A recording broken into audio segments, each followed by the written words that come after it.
Brasil endurece regras migratórias. Mudanças ocorrem após o país virar rota ilegal rumo aos Estados Unidos. Partiu Futuro é lançado. Programa prevê qualificação técnica para jovens gaúchos. Semana do Voluntariado Paranaense prossegue até 30 de setembro. Reportagem mostra a importância dos voluntários em meio a catástrofes. Produtor de hortaliças aumentam lucratividade, reduzindo conta de energia. Redução no valor da conta chega a 85%. Governador de Santa Catarina discute obras de infraestrutura em Brasília. Estado assina acordos para melhorar logística portuária. Bombeiros catarinenses são enviados ao Mato Grosso do Sul. Militares vão ajudar a combater incêndios na região. E você vai ver ainda. La Tomatina leva moradores e turistas para as ruas na Espanha.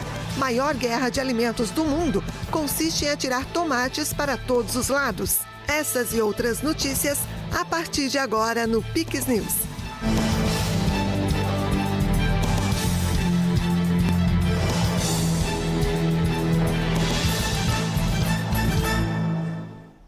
Olá, seja muito bem-vindo ao Pix News desta quarta-feira.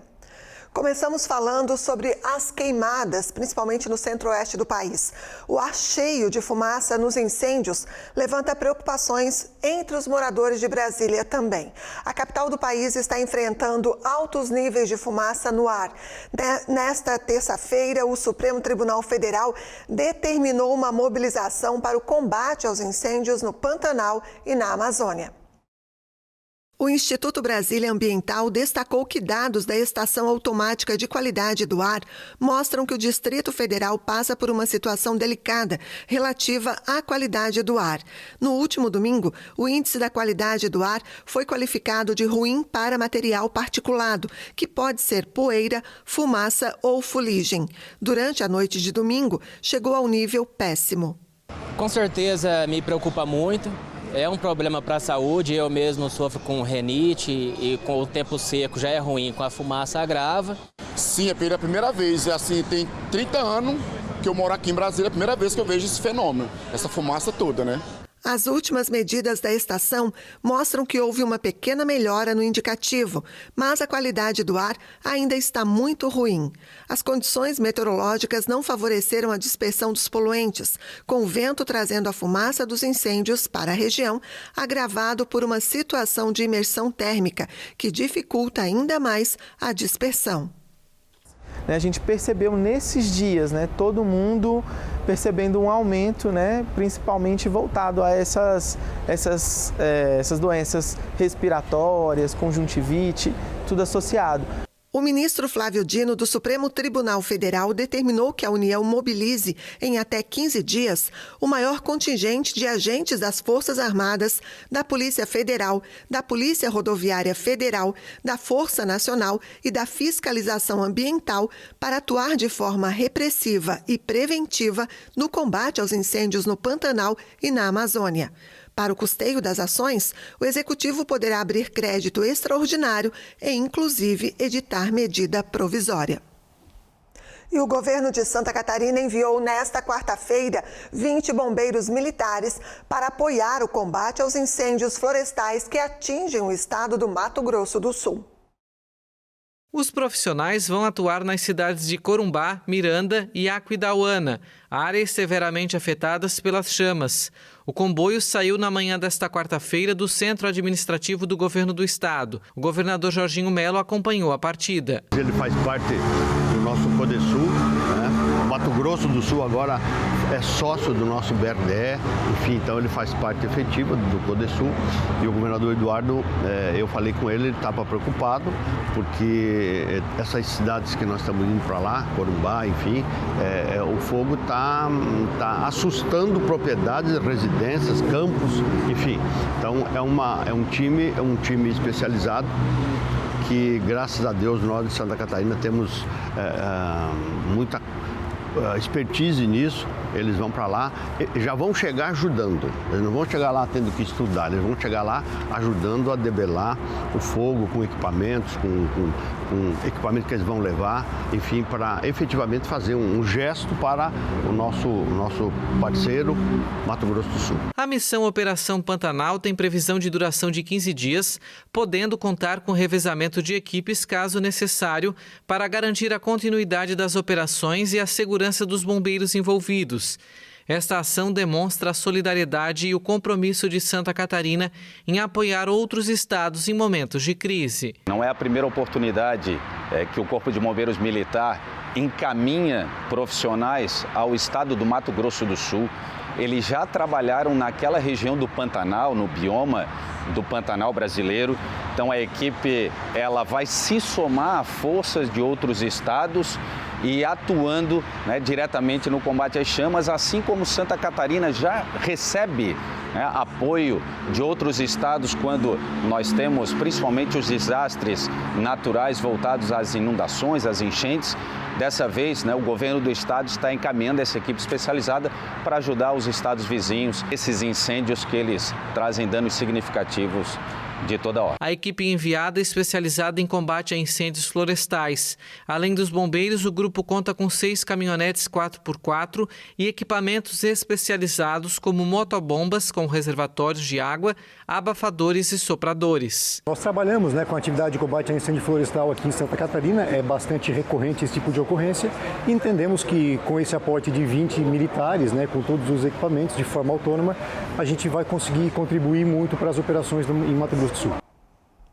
Um agricultor do município de Colombo, na região metropolitana de Curitiba, conseguiu reduzir em 85% a conta de luz. Isso com a implantação de um sistema fotovoltaico. Clóvis Motim é produtor de hortaliças hidropônicas e utiliza a energia solar para irrigar a plantação. Buscando economizar, ele decidiu implantar o sistema fotovoltaico na propriedade. O motor que irriga a plantação é acionado a cada 10 minutos, o que requer consumo constante de energia. Com esse sistema, o que eu gastava R$2.000 de luz por mês, hoje eu gasto cerca de R$300. Então reduziu bem. Com essa diferença, eu consigo pagar a parcela do financiamento que eu fiz nas placas. O investimento no sistema de energia solar foi financiado a juros zero, com prazo de 10 anos para pagar, por meio do programa Renova Paraná, do governo estadual. Na minha propriedade aqui, eu acredito que em 3 a 4 anos o investimento está pago e vai pagar. E a garantia das placas, o fornecedor me garantiu que é 25 anos. Então, em 3, 4 anos eu pago e tenho mais 20 anos aproximadamente para usar as placas sem esquentar a cabeça e reduzindo minha fatura de energia elétrica, O produtor optou pelo sistema fotovoltaico com capacidade de expansão, permitindo que toda a energia consumida na residência, estufas, barracão e até uma casa na praia seja coberta pela captação solar. Eu fiz o sistema um pouco maior do que eu necessitava. Se acaso eu aumentar minhas estufas, pôr uma câmera fria no barracão ou futuramente um caminhão elétrico, ela vai suprir a necessidade. Hoje eu gero em torno de 1.200 kW e gasto 600. Então está sobrando um excedente de energia no meu sistema. Clóvis acompanha o funcionamento do sistema em tempo real por um aplicativo. Com a produção de cerca de 200 caixas de alface e 4.000 maços de agrião e rúcula por semana, o agricultor mantém a lucratividade enquanto investe em tecnologias sustentáveis. A agricultura hoje, a margem está muito baixa, então você tem que diminuir custos. Então, muitos produtores estão parando por causa que o custo está muito alto. Então, o que acontece? Você, com um sistema desse, consegue abaixar o teu custo e você consegue se manter na área e consegue ter uma renda um pouco maior. Porque hoje a produção está muito cara. Hoje você não pode mais plantar um monte e perder. Você tem que plantar pouquinho e colher tudo. Porque para produzir está muito caro hoje. Então, você tem que produzir e vender. Se você tiver perca no campo, provavelmente vai ter prejuízo e vai quebrar essa história. No Paraná, a Semana do Voluntariado é celebrada desde 1990 para agradecer e enfatizar esse trabalho tão importante para a sociedade. Em situações de desastres, por exemplo, a atuação dos voluntários é um pilar essencial no apoio à defesa civil. Em casos de incêndios florestais, enchentes e outras catástrofes, essas pessoas desempenham funções variadas, desde o combate ao fogo até a triagem e distribuição de doações. O trabalho voluntário, além de aliviar o sofrimento das vítimas, é um exemplo de solidariedade. No Paraná, a Defesa Civil conta com uma rede de voluntários que desempenha funções essenciais em situações de emergência. Esse voluntariado está dentro da noção de defesa civil, então desde que surgiu o voluntário tem essa importância e logicamente isso só tem crescido ao longo dos anos com a presença dessas pessoas que podem ajudar em diversas atuações a diminuir o sofrimento das outras pessoas, seja na separação de materiais, seja levar materiais para as pessoas que precisam. A gente teve já jipeiros, por exemplo, em 2011, que levaram alimentos para as comunidades que estavam isoladas, então eles conseguiam levar isso para todos esses locais. Pessoas que auxiliam diretamente no auxílio aos animais que foram afetados, na retirada de pessoas dessas localidades, na preparação de alimentos. A participação dos voluntários é essencial em grandes desastres. Eles auxiliam em tarefas como o cuidado com animais e a preparação de alimentos para desabrigados.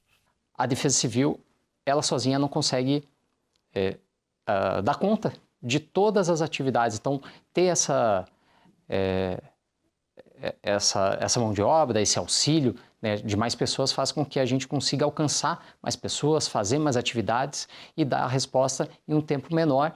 E, logicamente, isso torna muito mais eficiente, mais rápido, ajuda as pessoas que foram afetadas. Recentemente, voluntários ajudaram no combate a um incêndio no Parque Estadual Vila Velha, nos Campos Gerais, onde atuaram ao lado do Corpo de Bombeiros, enfrentando focos de incêndio em áreas de difícil acesso. Em viagem a Brasília, o governador de Santa Catarina participou de encontros importantes para a logística do estado. Durante o primeiro dia na capital federal, Jorginho Melo se reuniu com o ministro de Portos e Aeroportos, Silvio Costa Filho, para discutir as obras de dragagem do Porto de Itajaí. O estado busca soluções conjuntas com a União para o repasse de recursos que permitam a execução dos serviços no local. O governador também abordou o alargamento e aprofundamento da Baía da Babitonga, que dá acesso ao Porto de São Francisco do Sul. Com investimento de R$300 milhões, a obra seria executada pelo Porto de Itapoá, que é privado. O objetivo é aumentar a capacidade das embarcações que atracam no Porto de São Francisco do Sul, por meio de uma parceria público-privada. A proposta prevê que a empresa privada realize o serviço em troca de benefícios fiscais, algo inédito nos portos do país. Silvio Costa Filho marcou para o dia 19 de setembro a realização de um evento em Santa Catarina para a assinatura deste documento. Ainda em Brasília, o chefe do Executivo catarinense participou do Santa Catarina Day. O evento, promovido pela Frente Parlamentar Mista de Portos e Aeroportos e pelo Instituto Brasileiro de Infraestrutura, reuniu especialistas e autoridades para discutir os desafios e avanços na infraestrutura de transportes. Jorginho Melo destacou as características do estado que atraem novos investimentos. Números que nos destacam de outros estados, o estado mais competitivo do Brasil, só perdemos para São Paulo. E perder para São Paulo é ficar em primeiro lugar, porque São Paulo é um país. Números, segurança pública, somos o primeiro do Brasil, competitividade, a maior longevidade, quem quiser ser feliz e viver bem e ganhar dinheiro vai para Santa Catarina, enfim. Então é um estado maravilhoso, um estado que a gente tem muito orgulho em ser governador, é um estado que dá conta do recado. Nós vamos falar hoje aqui com deputados, com investidores, com pessoas que acreditam em Santa Catarina, para formalizar, para melhorar o relacionamento. Então nós estamos tendo essa oportunidade e vamos conversar muito sobre isso. Durante o evento, além de apresentar os potenciais do estado, o governador assinou 3 documentos importantes para a logística catarinense. A autorização para abertura de licitação do projeto para a reestruturação do canal de acesso ao Porto de Laguna, o Plano Estadual de Logística e Transporte com a União e a homologação da licitação para a atualização do projeto de dragagem a montante de Itajaí. Pelo segundo ano consecutivo, a caminhada da vacina foi um dos atrativos da Expo Inter no Rio Grande do Sul. A ação promove a conscientização sobre a importância da imunização. Com a presença de 10 carismáticos Zé Gotinha, símbolo da imunização no Brasil, interagindo com o público no Parque de Exposições Assis Brasil em Esteio, a Secretaria de Estado da Saúde do Rio Grande do Sul promoveu uma campanha de incentivo à vacinação durante a Expo Inter, evento que reúne milhares de pessoas todos os anos. O local contou com a sala de vacinação e, durante a participação do personagem, 77 pessoas foram vacinadas contra a influenza. O espaço de imunização ficará montado até 1º de setembro, último dia do evento. Nesta semana, o governo do Rio Grande do Sul lançou o programa Partiu Futuro, que busca a qualificação técnica de jovens gaúchos. O programa, que faz parte das ações de reconstrução do estado, abre 1.500 vagas a jovens aprendizes em 23 cidades afetadas pelas enchentes. A iniciativa faz parte do Plano Rio Grande, que tem como objetivo apoiar a recuperação do estado. Com investimentos de R$ 53 milhões, o programa busca proporcionar formação profissional e acesso ao mercado de trabalho para jovens de 14 a 22 anos, residentes dos municípios mais afetados. Inclusive está disponível o site partiufuturoreconstrução.org.br, onde nas cidades que aderiram ao programa vão poder se inscrever para poder pleitear uma dessas vagas que a gente está disponibilizando, 1.500 vagas, onde o jovem vai receber um salário correspondente ao tempo de horas equivalente ao salário mínimo regional, vale alimentação, inclusive assistência em saúde. É um programa bastante completo que, além de tudo, vai conferir a ele as primeiras experiências para que ele possa se inserir no mercado de trabalho já com mais qualificação e com uma experiência adquirida através do estágio junto ao poder público. Então, é mais uma das formas da gente poder ajudar. Além disso, não apenas ajudar a reconstrução da família, mas ajudar também ao reposicionamento desse jovem junto ao mercado de trabalho. O programa já seria ofertado a jovens gaúchos antes das enchentes, com foco em regiões vulneráveis, evitando que jovens se envolvessem com a criminalidade. Agora é ampliado para todas as cidades afetadas, inclusive as que antes eram beneficiadas na primeira fase do programa. Com as enchentes, então, nós modulamos uma parte do programa, que é o eixo 2, na contratação de jovens aprendizes, são 1.500 os contratos que faremos, para jovens que foram desalojados ou desabrigados, a fim de dar uma oportunidade de reconstruir suas vidas. Mas a parte do eixo 1, então, se mantém para o RS Seguro, que tem uma coincidência ali em algumas regiões, como Matias Velho, em Canoas, como alguns bairros em Porto Alegre, como, por exemplo, Zona Norte da cidade. Agora nós vamos para o intervalo e você vai ver a seguir. Morre em São Paulo Juan Izquierdo. O jogador uruguaio estava internado após sofrer ataque cardíaco durante o jogo da Libertadores na capital paulista. Tem ainda o comentário político com Thiago Pereira. E você vai ver também. Tomatina 2024 atrai multidão em cidade espanhola. O festival consiste em atirar tomates para todos os lados. Nós voltamos em instantes. Tudo é melhor no Comprão. Tudo que você precisa, qualidade, economia, pagamento. Tudo é melhor no Comprão. Aproveite as ofertas. Cebola cabeça, R$ 2,99 o quilo no Clube Car. Banana branca, R$ 3,99 o quilo. Fraldinha ADC inteiro a vácuo, R$ 24,90 o quilo. Feijão Bondras preto ou carioca tipo 1 de 1 quilo, R$ 5,49. Açúcar cristal Colombo, 5 quilos, só R$ 15,90. Lava-roupas Omo, lavagem perfeita, sachê 2,4 kg, R$ 24,99. Nesta semana, inaugura em Canelinha a loja de número 72.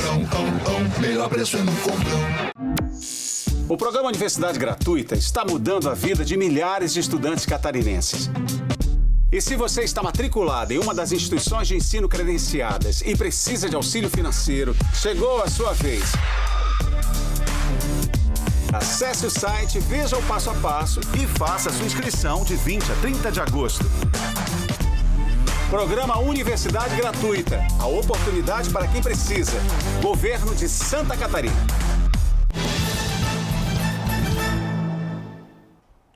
Estamos ao vivo agora, 8h18, de volta com mais informações para você que acompanha o Pix News. O Papa Francisco disse nesta quarta-feira, durante uma audiência na Praça São Pedro, no Vaticano, que repelir os migrantes era um pecado grave e que a indiferença era mortal para quem se desloca a outra região. O Santo Padre da Igreja Católica dedicou a catequese nesta quarta-feira ao drama dos migrantes, pedindo que mares e desertos não se tornassem cemitérios. As declarações do Papa Francisco ocorreram durante a audiência geral na Praça São Pedro, no Vaticano. Il deserto non è solo quello di sabbia e dune o quello roccioso, ma sono pure O deserto não é feito apenas de areia e dunas ou pedras, mas também de todos aqueles territórios inóspitos e perigosos, como florestas, selvas e estepes, onde os migrantes caminham sozinhos, abandonados, vagando à própria sorte. As rotas de migração de hoje são frequentemente marcadas pela travessia de mares e desertos, o que para muitas pessoas, muitas mesmo, acaba sendo mortal. di mari e deserti, che per molte, troppe persone, troppe, risultano mortali. O pontífice recordou que o mar e o deserto são lugares bíblicos repletos de valor simbólico, que testemunham o drama da opressão e da escravidão. Para o Papa, promover leis mais restritivas e militarizar as fronteiras não são a solução para a migração. Em vez disso, ele defendeu a expansão de rotas de acesso seguras e regulares, facilitando o refúgio para aqueles que fogem de guerras, violência, perseguições e desastres. O chefe da igreja destacou ainda que repelir os migrantes era um pecado grave e que a indiferença matava. O Ministério da Justiça confirmou mudanças nas regras migratórias para o Brasil, que viu o número de solicitantes de refúgio disparar recentemente. Mudanças nas regras migratórias. O Brasil endureceu os requisitos para entrar no país após um aumento no fluxo de pessoas que querem chegar aos Estados Unidos e ao Canadá por meio do Aeroporto Internacional de Guarulhos, em São Paulo. A informação consta em um relatório do Ministério da Justiça que destacou que o país virou rota de organizações criminosas que fazem contrabando de imigrantes e tráfico de pessoas. A Polícia Federal detectou um aumento exponencial de viajantes que fazem escala no aeroporto de Guarulhos e, ao invés de seguirem viagem até o destino final das passagens, ficam para tentar entrar no território brasileiro. Com isso, centenas de pessoas permanecem aglomeradas na área de trânsito, o que suscitou denúncias de violação de direitos humanos, especialmente após a morte de um migrante que passou mal no local. A maioria dos migrantes vem da Ásia e tem bilhetes com destino final outros países sul-americanos. Segundo as autoridades, eles são orientados pelas organizações criminosas a recorrer ao pedido de refúgio para ingressar em território brasileiro, sabendo que não ficarão ali. Em seguida, seguem por terra para a Colômbia, onde cruzam a fronteira com o Panamá através da perigosa selva de Darién, antes de tentar chegar aos Estados Unidos ou o Canadá. A partir de agora, será exigido visto de quem pretende viajar para um terceiro país em voo com conexão no Brasil. As novas regras também vão obrigar os solicitantes de refúgio a demonstrar que sofrem perseguição política ou violência nos países de origem, o que não acontecia até agora. Segundo dados oficiais, em 2013 houve 69 pedidos de refúgio no aeroporto de Guarulhos, número que se multiplicou por mais de uma década, chegando a 4.239 em 2023. De janeiro a julho deste ano foram 5.428 solicitações, uma média de 25 por dia. Mas os números dispararam ainda mais em agosto. Foram 874 até o dia 21, média de 41 por dia. O ressurgimento da Mpox com uma nova variante na África levou a Organização Mundial da Saúde a decretar o nível de alerta mais alto de saúde pública internacional. De acordo com a OMS, as gotículas respiratórias são uma via menor de transmissão. De acordo com um porta-voz da Organização Mundial da Saúde, são necessárias mais pesquisas para compreender melhor a dinâmica de contágio do vírus. Segundo a OMS, a Mpox é passada de pessoa para pessoa, principalmente por contato direto físico. A organização explica que o contato direto pode ser no toque ou nas relações sexuais, e o contato boca com boca ou boca com pele, como o beijo. É possível que o vírus permaneça presente por algum tempo em roupas, objetos e superfícies que tenham sido tocadas por uma pessoa infectada. Ao esbarrar nesses locais, é possível contrair a doença caso tenha cortes ou escoriações, ou se tocar nos olhos, nariz, boca e outras membranas mucosas, antes de lavar as mãos. A OMS orienta a higienização e desinfecção de espaços após tocar em itens potencialmente contaminados. O uso de máscaras não é obrigatório, é indicado apenas para profissionais de saúde e quem teve contato com uma pessoa doente. O ressurgimento da Mpox, conhecida como varíola dos macacos na África, e o surgimento de uma nova variante levaram a OMS a decretar uma emergência de saúde pública internacional em 14 de agosto, o nível de alerta mais alto. O zagueiro uruguaio Juan Izquierdo, que sofreu um ataque cardíaco durante um jogo na Libertadores, morreu em São Paulo. O jogador Juan Izquierdo, do Clube Uruguaio Nacional, morreu nesta terça-feira em São Paulo, 5 dias depois de sofrer um ataque cardíaco durante um jogo da Libertadores contra o tricolor paulista. Expressamos nossas mais sinceras condolências à sua família, amigos e colegas. Todo o Nacional está de luto por sua perda irreparável. Descanse em paz. Juan, você estará para sempre conosco, escreveu o clube em uma mensagem publicada na rede social X. O atleta estava internado na unidade de terapia intensiva desde o último dia 22 de agosto, no Hospital Israelita Albert Einstein da capital paulista. Uma nota emitida na segunda-feira detalhava que o jogador dependia de ventilação mecânica e apresentava quadro neurológico crítico. Izquierdo, de 27 anos, caiu sozinho na quinta-feira passada durante o duelo entre o Nacional e o São Paulo, valendo uma vaga nas quartas de final da Libertadores. Ele foi levado de ambulância do campo do estádio do Morumbi para o hospital. E o ex-presidente uruguaio José Mujica participou de um evento político horas após receber a alta do hospital, onde passou 24 horas internado devido a um problema renal causado por um tratamento oncológico. A médica que cuidou do político de 89 anos disse que ele teve que ser internado após dificuldades para receber soro em casa. Pepe Mujica, ex-guerrilheiro de esquerda que governou o Uruguai entre 2010 e 2015, foi diagnosticado com câncer de esôfago no início de maio e passou por sessões de radioterapia até 16 de junho. A médica explicou que as consequências da radioterapia dificultaram a alimentação e o ex-presidente tem bebido menos líquidos, o que piorou a função renal.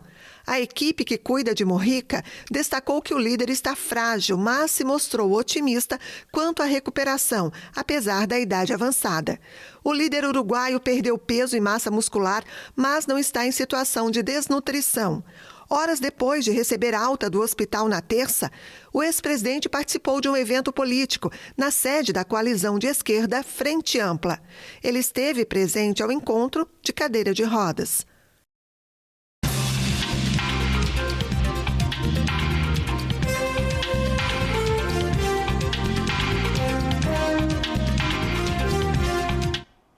O ministro Alexandre de Moraes, do Supremo Tribunal Federal, proibiu o ex-assessor da presidência, Felipe Garcia Martins, de dar entrevista à Folha de São Paulo. Martins, que trabalhou no governo de Jair Bolsonaro, ficou 6 meses preso sob a alegação de que poderia fugir do país. Assunto claro para o jornalista Tiago Pereira, que está por aqui e vai opinar sobre. A gente pergunta para ele se essa decisão pode ser considerada uma censura ou não. Hein, Tiago? O que você nos diz? Seja muito bem-vindo, boa noite. É importante a gente, antes de explanar esse fato, lembrar que quando tem uma pessoa acusada, detida, ou mesmo que seja em prisão domiciliar, e um veículo de imprensa quer falar com essa pessoa, é importante que se solicite ao juiz. Nesse caso, o ministro do Supremo Tribunal Federal tem esse status de juiz, e aí por isso a Folha solicita a Alexandre de Moraes, que é o relator desse processo, para que se conceda ou não a entrevista. Ele negando, a meu ver, e de vários jornalistas, inclusive da Folha de São Paulo, que você goste ou não, é um dos maiores, é o maior jornal do país, também classifica esse ato como censura, como classificou lá, você vai lembrar, quando a Mônica Bergamo, na segunda vez, tentou entrevistar Lula e também foi negado, né? Lula estava preso em Curitiba, na prisão essa promovida pela Operação Lava Jato. Boa noite para você, foi pega de surpresa ao vivo, né? O TP deu uma travadinha, mas saiu super bem. E claro, boa noite a você da nossa audiência qualificada, que a gente sempre fala, que está sempre acompanhando o Pix News aqui na Pix TV. Bom, o Felipe Martins, que André falou lá no início, ele é suspeito de ter participado de uma trama que o Supremo e parte da mídia, inclusive a própria Folha de São Paulo, chama de golpe de Estado. Acusação que, obviamente, a defesa nega. Moraes revogou a prisão de Martins agora, dia 9 de agosto, mas impôs diversas medidas cautelares. Na justificativa de negativa, datada agora do dia 22 de agosto, Alexandre de Moraes diz que a entrevista violaria uma das condições colocadas para a soltura de Martins, de não haver comunicação com os demais investigados na suposta trama. Mas ele não iria ter contato com essas pessoas, ele iria ter contato com um jornalista da Folha de São Paulo. Moraes ordenou ainda o cancelamento de todos os passaportes de Felipe, a suspensão do porte de arma de fogo e a proibição do uso de redes sociais. A defesa do ex-assessor internacional de Bolsonaro criticou a decisão, obviamente com indignação. O advogado Ricardo Schaefer diz que Felipe é vítima de um erro policial e judicial que culminou em uma prisão ilegítima. O ministro Alexandre de Moraes foi procurado pela Folha de São Paulo, mas não se manifestou sobre a negativa. A prisão de Felipe é apontada por muitos juristas como um dos casos mais absurdos da justiça brasileira em muitas décadas. A defesa anexou inúmeras provas de que ele não fez a dita viagem em 30 de dezembro lá de 2022 no voo presidencial que tinha como destino Orlando, nos Estados Unidos. E é sempre bom lembrar que mesmo que ele tivesse feito, não teria cometido crime algum. A defesa aponta, como eu falei, inúmeros erros no processo. A maioria deles, pasmem, realizados após a prisão. Foram apreendidos ilegalmente os celulares da esposa de Martins e da mãe do ex-assessor. Da mesma forma, foram apreendidos 2 computadores dos pais dele. Ou seja, o Supremo se sentiu autorizado para devastar a família de Felipe. Em claro, procedimento do que se chama no juridiquês de fishing expedition, para encontrar, ou seja, qualquer coisa. Então, vai lá, dá um bate, o que você encontrar traz para nós. Sem, obviamente, uma definição, um alvo, um escopo dessa parte do processo, porque parece que não tinha, né? E uma verdadeira varredura atrás das provas que podiam, obviamente, incriminar o ex-assessor por qualquer motivo, qualquer coisa. Estava valendo tudo ao que parece. Talvez por tudo isso que a gente mencionou aqui, porque tem muita coisa, o processo é extenso, é longo, que o ministro não autorizou a Folha de São Paulo em entrevistá-lo numa clara manobra jurídica de evitar que os erros de primeiro grau cometido pela mais alta cúpula do judiciário brasileiro começasse a vir à tona também pela mídia tradicional, que até agora se ateve apenas a fazer o papel de assessoria de imprensa do ministro, lendo as notas e esquecendo de cumprir o nosso verdadeiro papel, que é de investigar e mostrar as entranhas de qualquer poder, qualquer ele mesmo, executivo, judiciário ou o legislativo.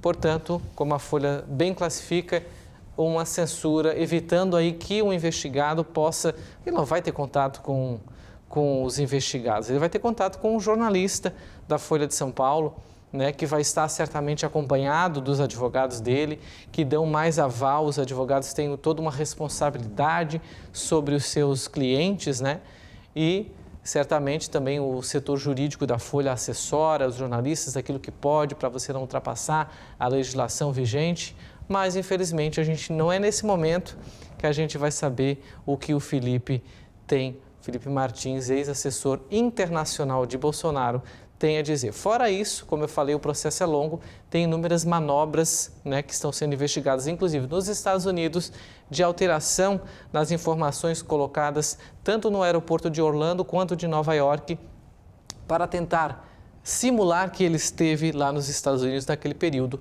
o que Felipe, tudo mostra nas provas, não esteve. Boa noite a você e a toda a audiência. A gente se vê na sexta-feira. É isso aí. Antes de você ir, você já ouviu falar na tomatina? Já ouvi falar. Eu conheci ano passado aqui no Pix News e vamos rever esse ano. Parece que tem uma segunda edição, é isso? Exatamente. É o nosso assunto agora a seguir. Obrigada, Tiago, e até sexta. Até, vou acompanhar aqui no bastidor. Ok, acompanhe porque, no mínimo, é inusitado. Todos os anos, a Espanha realiza a tomatina.